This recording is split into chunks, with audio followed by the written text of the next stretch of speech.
बेटा, ये ट्रिकी चीजें हैं। अब मैं आपको ना बताऊं तो कई जगह अटकने के चांसेस है ना आपके, ये वाली बात है। तो वो इतनी प्रैक्टिस करो, इतनी मेहनत करो कि वो तुम्हें तुम्हारा पार्ट बन जाए, कहीं तुम्हें फंसा ना पाए इस तरह की चीजों में। That is the way you have to clear JEE. Difficult नहीं होता। अगर तुम जेई के कोई भी पेपर देखो, मोस्ट ऑफ द क्वेश्चन के जब तुम सोल्यूशन देखोगे ना, तुम्हें लगेगा अरे यार ये तो मैं कर लेता। बारिंग 10-20% पेपर, 70-80% पेपर ऐसा ही होता है, जब आप उसका सोल्यूशन देखोगे ना तो आपको लगेगा अरे यार ये मैं क्यों नहीं सोच पाया, मैं तो आराम से कर लेता है, सोल्यूशन तो मुझे बड़े आराम से समझ आ गया। तो इसीलिए मैं बोलता हूं कि वीडियो देखकर अगर आपको ये इल्यूजन में जी रहे हैं कि यार मुझे समझ आ रहा है इसलिए मैं कर लूंगा जेई, तो समझ तो तुम्हें आ ही जाएगा बेटा। बट वो खुद से सोचना, वो उसमें ना फंसना, गलती ना करना, मिस्टेक ना करना, टाइम पे सही चीज कर देना, वो सब चीजें सीखनी है ना। वो सिर्फ वीडियो देखकर नहीं आती हैं, वो मेहनत करके आती हैं। घंटों आपको किताब लेके, प्रॉब्लम्स लेके बैठना पड़ेगा, तब आती हैं बेटा। ठीक है।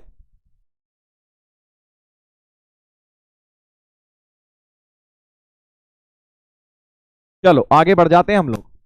आई एम नॉट सेइंग कि मुश्किल है करना, बट वो उसके लिए मेहनत लगती है, एफर्ट करना पड़ता है, बहुत एफर्ट करना पड़ता है।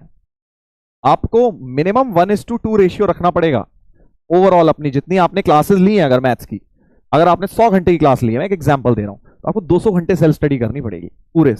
अगर आपने 500 घंटे की क्लास ली, 1000 घंटे सेल्फ स्टडी करनी पड़ेगी।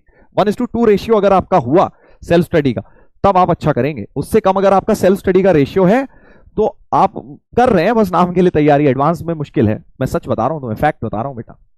ठीक है ना। अब 1:2 कर दिया, हमारे टीचर तो हमें 1:3 कहते थे, क्योंकि तब क्लासेस बड़ी कम होती थी। 4-5 लेक्चर में हमारा चैप्टर खत्म हो जाता था, 1.5 घंटे की 4 क्लास में चैप्टर खत्म। तो तब आपको 1:3 रखना है। बट क्योंकि बहुत एक्सटेंसिव क्लासेस होती हैं, बहुत सारी चीजें हम क्लास में ही करा देते हैं, तो आप 1:2 भी कर लें तो भी बहुत बड़ी बात है। ठीक है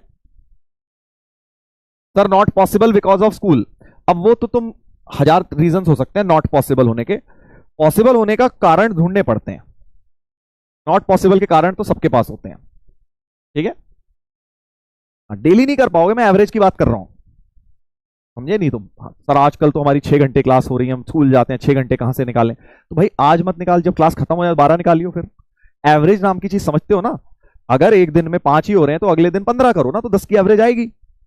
ऐसे अगर इस महीने कम हो रहा है तो अगले महीने ज्यादा करिए, जब छुट्टियां हो जाए तब ज्यादा करिए, वहां पे टाइम यूटिलाइज करिए ना। चलो आगे बढ़ते हैं। nth roots of